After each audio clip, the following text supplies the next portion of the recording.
All right, so we're done with the time. Hopefully you have had some time to read through some sections of the book, and let me pull up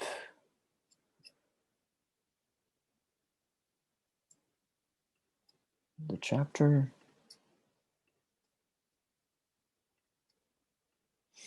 Okay, so we are on chapter 10, obviously, and there are different advanced pipeline concepts that the book covered, and one is to do this, training multiple models simultaneously.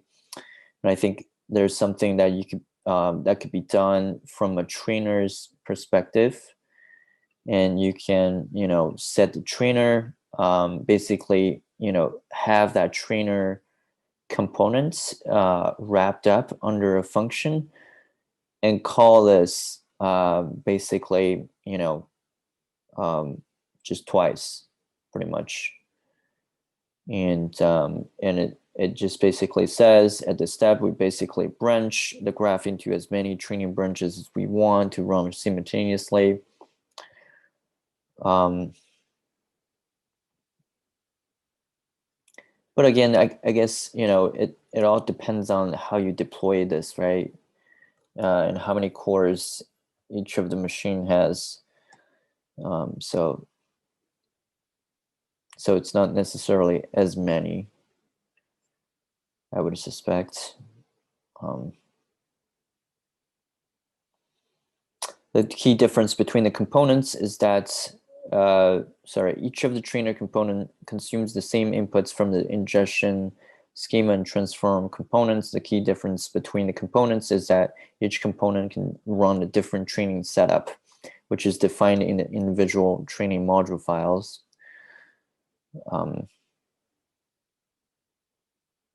So basically, you instantiate this component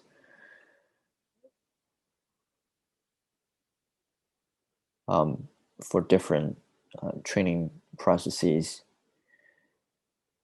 And each instantiated training component needs to be consumed by its own evaluator, obviously. It would have to be evaluated independently. And this is where I think, a lot of times when your pipeline becomes, not a straight linear process, that's where orchestration comes in, right? It's not necessarily a straight line process in real projects. So, okay, it talks a little bit about TF-Lite models. I'm not going to spend too much time talking about TF-Lite. Again, as a lot of us might not be using TF-Lite. And yes, I want to talk more about this, human in the loop. We initially touched upon this a little bit among three of us. And this is quite interesting. And I think this might be something very practical for us to adopt. Let's say if you do want to try to have a human element right before you deploy the model and after everything in terms of model analysis and validation done, and you have a human being, it could be your data scientist or machine learning engineer, manually checking the model that has been blessed. And once the human being is okay with the model, and then you just push it to model deployment. And one of the ways to do that is to have a component called Slack component. And Google's TFX team published a Slack notification components as an example of this custom component. The functionality discussed here can be extended and it isn't limited to the Slack messenger. So let's look at this Slack component. So let's see if we can look into this. Okay, TFX, I believe it was TFX examples, custom components, examples, custom components, Slack, right here. So this is this example shows how to compose a custom component in TFX. Try it out.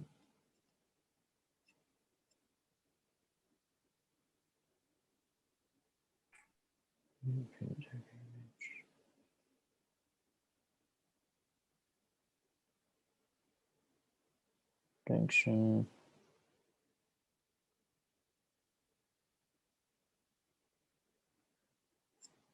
Okay.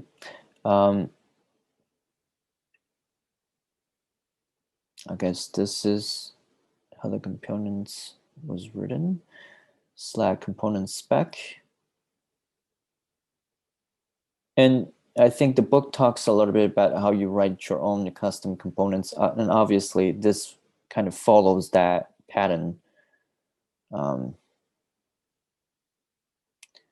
this custom component serves as a bridge between TFX pipeline and human model reviewers to enable review and push workflow in model deployment development cycle. Utilizes Slack API to send messages to user-defined Slack channel with model URI info and wait for a go, no-go decision from the same Slack channel. To approve the model, user needs to reply and sends out started by with LGTM or approve.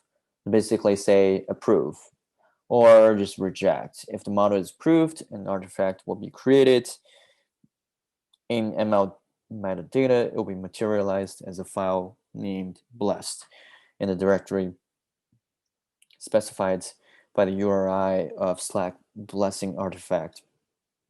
If the model is rejected, an artifact will be created in ML metadata. It will be materialized as a file named not blessed. Let's look into how this is built. Okay, Slack's component spec, and you have a bunch of that. You have a model, a channel type, standard artifact style model, usually produced by trainer components. So basically it takes something from the trainer components, or it takes the artifacts from the trainer components. And it takes the artifacts from the model validator components. And it takes a Slack token, which authenticates, I guess, the communication or connection with Slack server. And you specify your channel ID to communicate on. And you have a timeout option parameter. Then I guess you push a message to your Slack channel. Slack components, let's see, we have an executor, timeouts, executor, send messages. This is the fetch Slack blessing executor for Slack components. For any custom components, you need to write executor. As the book talks about, when the bot sent messages to the channel, user should reply to thread with approve or LGTM for approval, decline, reject for decline.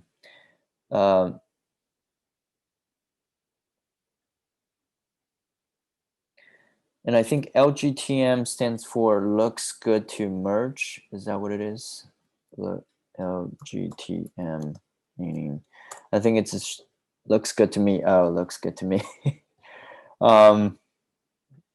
Yes.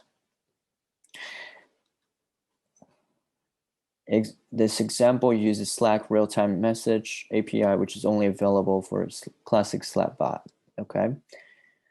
And you have Slack token, Slack channel ID, and you have an on hello Slack. You have an on message. You have a do function.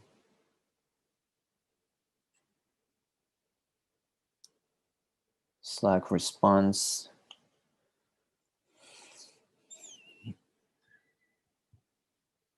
I'm just gonna say it. I don't know if anyone else is thinking this, but any IT director reviewing this code for this capability would say, oh God, this is for millennials. I'm gonna pass for something a lot more serious. Thank you very much.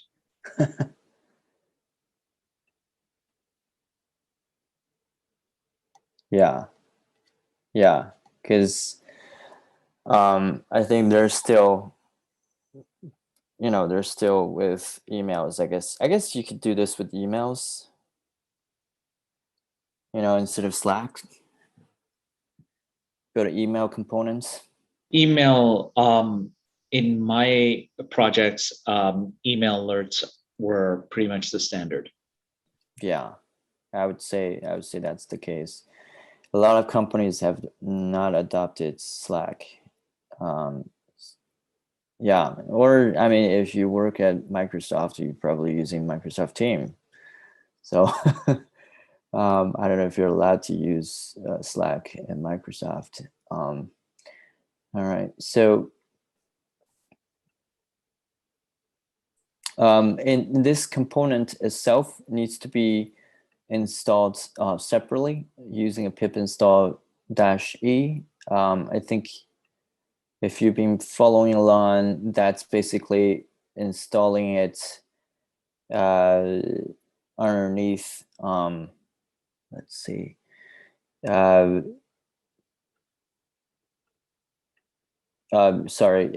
basically using the setup.py and install it locally. But it seems like I don't even see the setup.py here.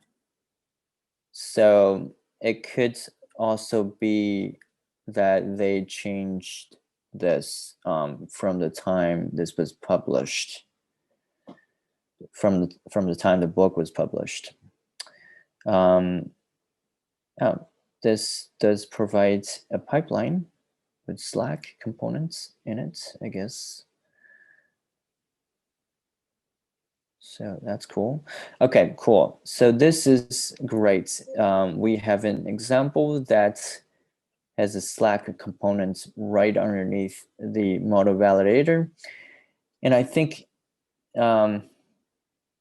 this was something that was fairly new, probably. I don't think the book talked too much about model validator. And I think we were using the resolve node, I believe. Model resolver node. And some stuff probably got updated with 0.30. I think that was a big update. And right after that, your model, right after your model gets validated, then you have a Slack component right here. Then you push it, right before that.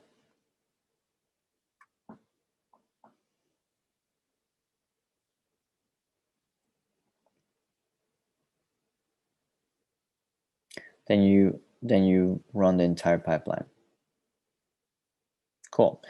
So I'm glad there's some examples right here. Let's look at if there are other examples. So we have Penguin, Minist, IMDb.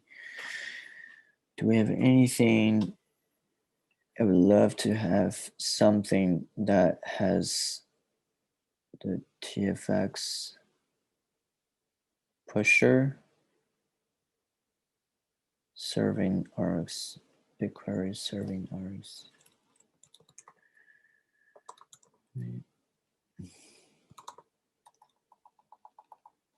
What is that again?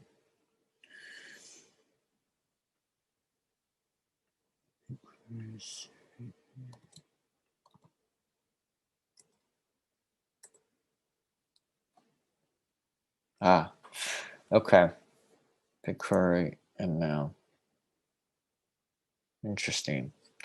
I'm going to look into this example because I was trying to find out how to push to basically, AI platform, and it looks like there are options that we can do.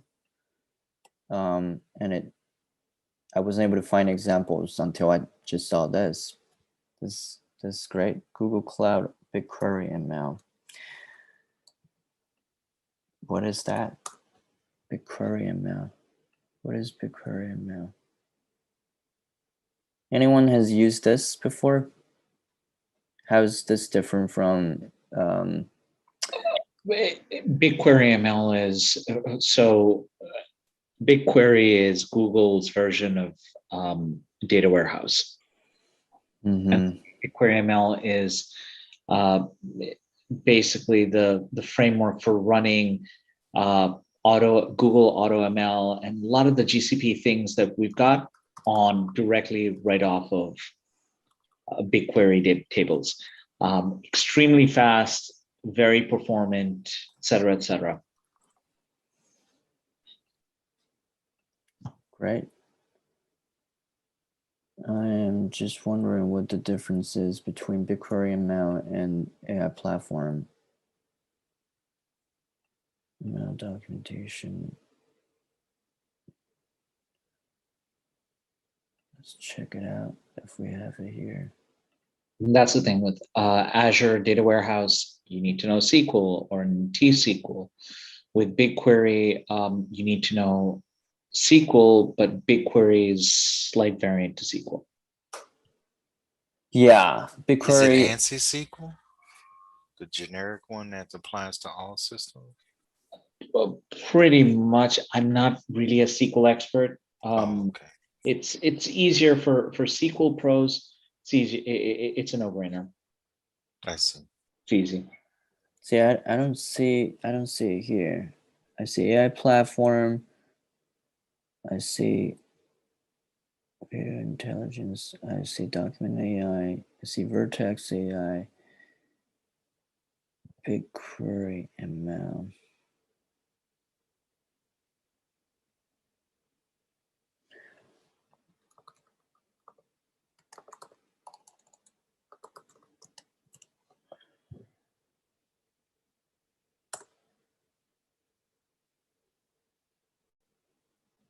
Huh.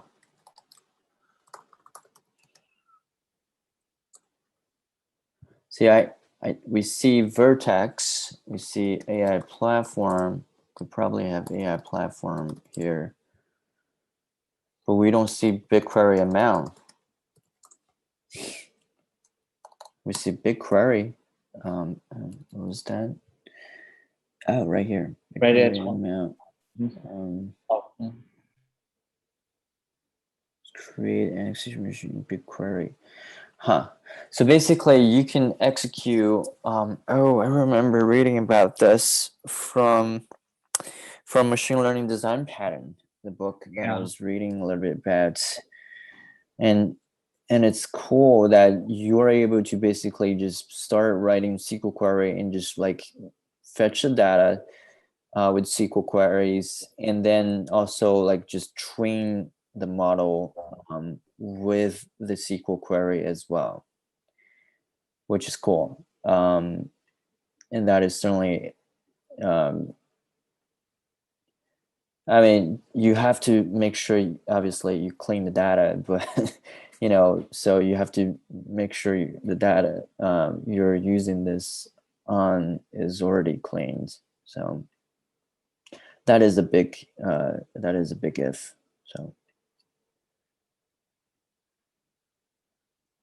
All right.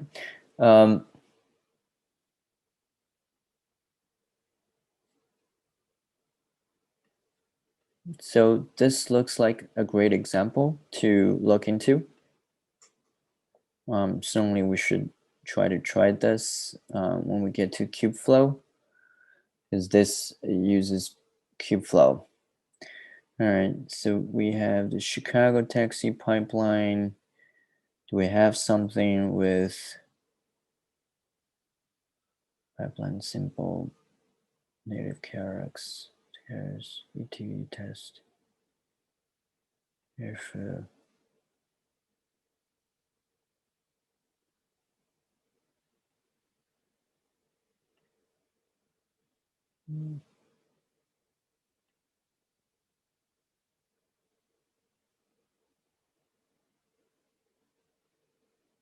Yeah, so this pushes local. That's why it says local, I guess. Local test. Let's see if there's something else. Simple test.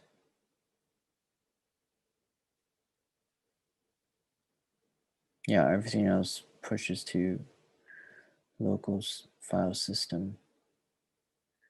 It appears. No.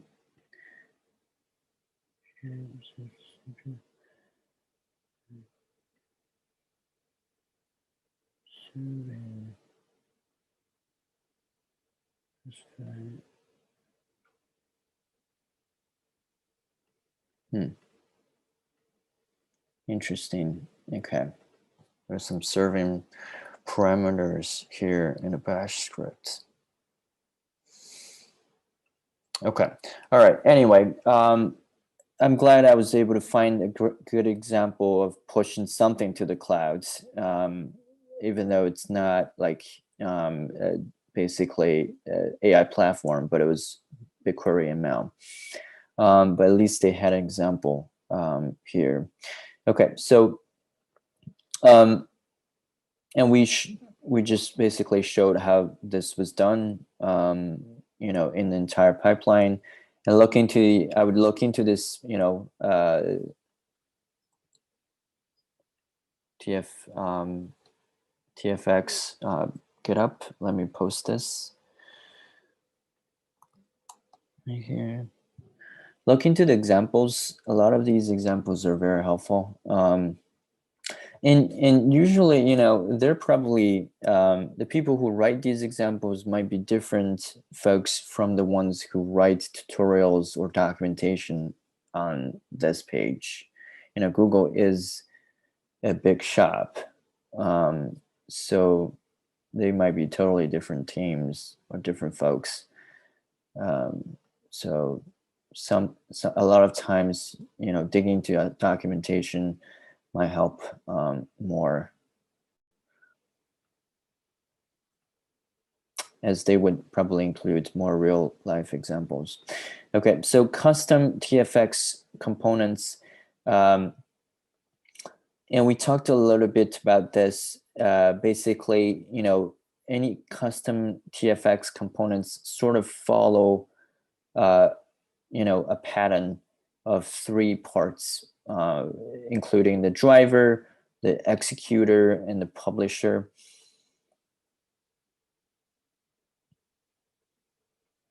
And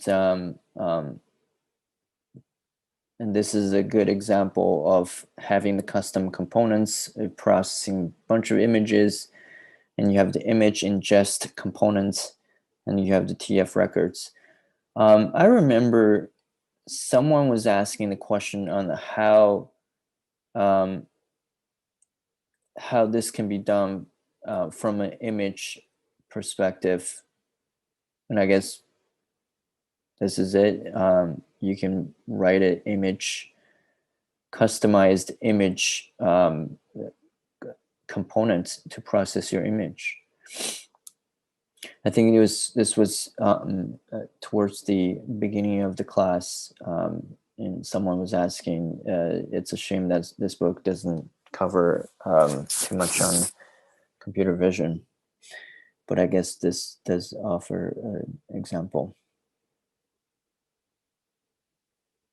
And you have your executor right here.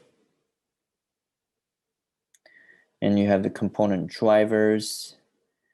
And as the book was saying, basically, custom drivers are rare. And you would rarely basically write your own custom drivers. Again, I would say even writing your own custom components is probably not as common. I would say, being able to basically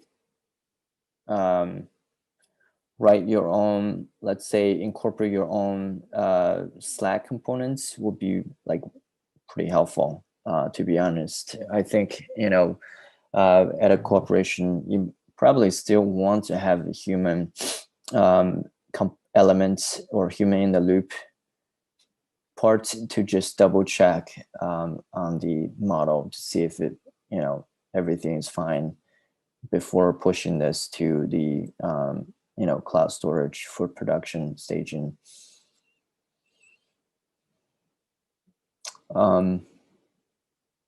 Anything else? I think, I don't want to spend too much time on this chapter because I think a lot of the material covered in this chapter is not commonly used, and it's challenging material, but it's probably not commonly used.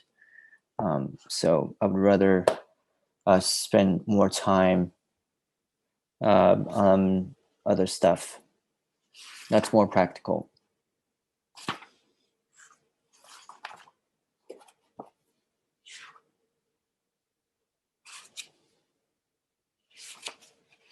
Okay, so if you guys don't have anything else to ask, I want to touch upon basically the next three classes that we're going to cover, and I think the very next one is we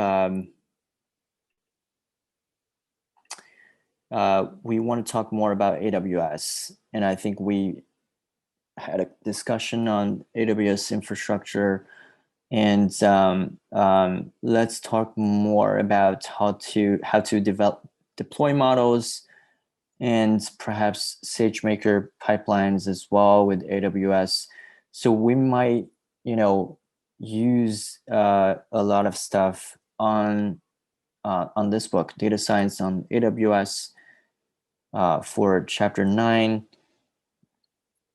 And maybe chapter 10, excuse me, and a little bit as well. So, and chapter 9 talks about deploying models to production, and 10 about pipelines and ML ops. Obviously, it wouldn't be just one class or one session, but maybe just touching upon deploying models to production next session, and we add one more session for ML ops on AWS SageMaker pipeline.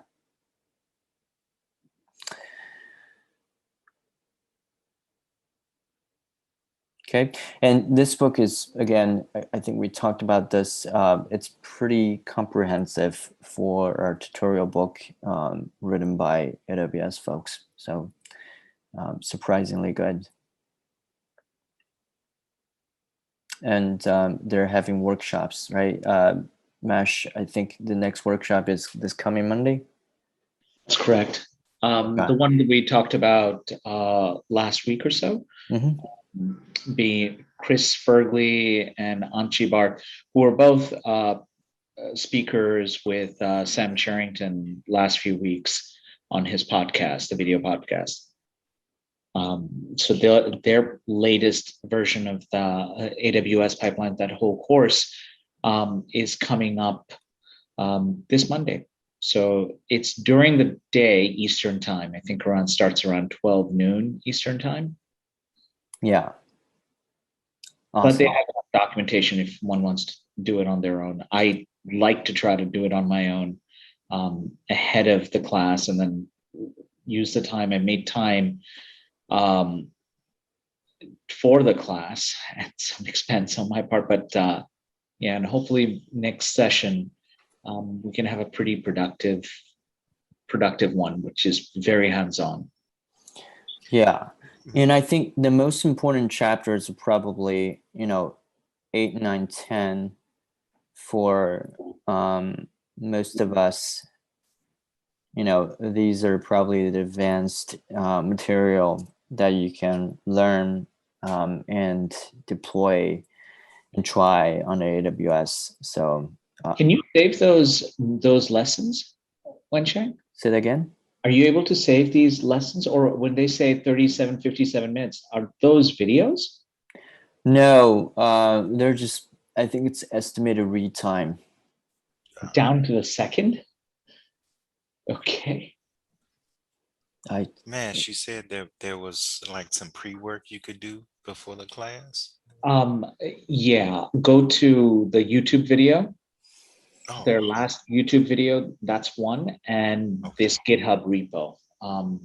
Here, I'll share that link here. Yeah, I'm registered for it. But, Yeah, and the that's class was probably a good it was idea. supposed to be earlier. I think it was I saved it here. Yeah. Just follow along that link Okay, on Slack. gotcha. And their GitHub repo should be there. It's easy to find. Okay. Yeah, so this is the Eventbrite, Here you go. and their GitHub is right here, and they have a YouTube channel. Yeah, they've got everything. Yeah, they've done an incredible job, and I should have subscribed to them. And let me see. Yeah, this is one of the workshops. It's about like 4 hour Mhm. long. Let's look at it. Can you hear the sound? Not yet. No, we No, can't. no, Okay. but it's okay. Go ahead and play it. I mean, we can all listen to it later, but Yeah, and the workshop is done in a bunch of notebooks, but again, notebooks are great for demonstration purposes. But of course, you would want to migrate a lot of this code into a .py file. that's Wencheng speaking like a true developer. Yeah. Unlike Yes, most of us dum-dums. yes, um, and I was just writing about this. Let me see if I can find the article. So this is now I start writing these data blogs, and I was just writing about this. So it's important, like it helps to separate the testing code and development code. A lot of times you do want to do that, and it's very easy to rename the same variables or delete a block of code which contains a variable name that you ended up using later within Jupyter Notebook. Those all can potentially create bugs in your notebook. And also like better coding habit. That's actually very that's something I realized later after I started writing a lot of Python. Like a lot of times if you start learning coding by using Jupyter Notebook, you start forming habits of writing non-Pythonic code or one-liners to just get the results, and reinforcing yourself to compile large blocks of code class like the following in your head when you write it may help you to design better classes and develop faster. And the longer you do this, the more capable you might be to develop longer, low bug code without spending too much time on testing along the way. And now, like for me, I'm getting better at this. Basically, I might be able to write an entire class, and it just runs through. Mhm. So So that saves you a lot of time, instead of just like testing one line of code, testing 3 lines of code in Jupyter Notebook and just see the output and then compile it into a function and stuff like that. So meanwhile, if you use this kind of development structure, you can just start testing it here and write it here, develop it here. This forces you or enforces you to write longer codes without testing it, and basically just developing longer codes with lower amount of bugs. Now, of course, it's more distributable and it's better versioning as well. So, yeah. Okay, so back to this. I think this is a great workshop to go through. And it's this coming Monday. I'll try best to find some time to go through this with the workshop as well. Okay, so in the next class we have is we want to be able to get to the pipelines or orchestrating pipelines, and we want to try to span like 2 classes on each of the option. One is with Airflow and one is with Kubeflow. So those are all very exciting stuff. And then we are pretty much done, well, except with 2 other workshops with Scikit-learn. And I have a feeling that we're going to start using more SageMaker pipelines with Scikit-learn. And so we might even, replace this with SageMaker pipeline from this chapter, chapter 10. So, because I think this is, I think AWS has done a great job, and obviously I haven't tested it yet, but at least they have, great documentation, and they have these great workshops and books like this to help us to go through the entire process. So, which obviously TFX and GCP just hasn't got there yet. Okay, so that's that. Any questions on the schedule? Anything else? Maybe you want to add us to talk more about something else, and that's not covered here, or you want to spend time on some, on a particular component or whatever it is, or you want more hands-on sessions, please let us know.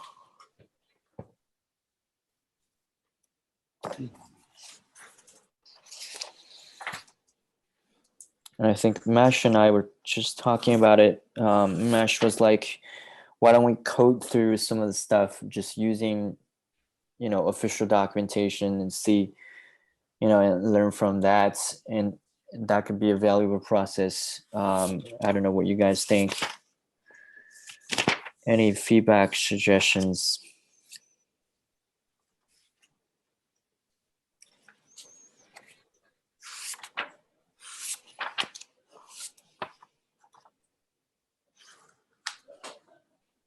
Anything? Yeah, I mean, coding through sounds good. Sounds like a good idea. Yeah, absolutely. Okay, so we might do something, let's see how it goes with the next couple classes, but we're certainly going to, code through a lot of stuff with the TFX workshop, and we would have to code a lot with this workshop as well, the next one. So certainly there's a lot of hands-on coding that's coming. Okay. I think we're going to end early for this session as we just, I think this chapter has a lot of stuff that we might not be using. So I just want to, save some time for all of us, and feel free to spend time on preparing for the next two chapters, because, it's almost, it's two separate libraries, right? Kubeflow pipelines and Apache Airflow. And also maybe, reading a little bit about the other book, Data Science on AWS. Okay. Have a good night, folks, and we will see each other next week. All right. Sounds good. Thanks so Thank- much. Guys. Yep. Thank you, Wan Chang. Thank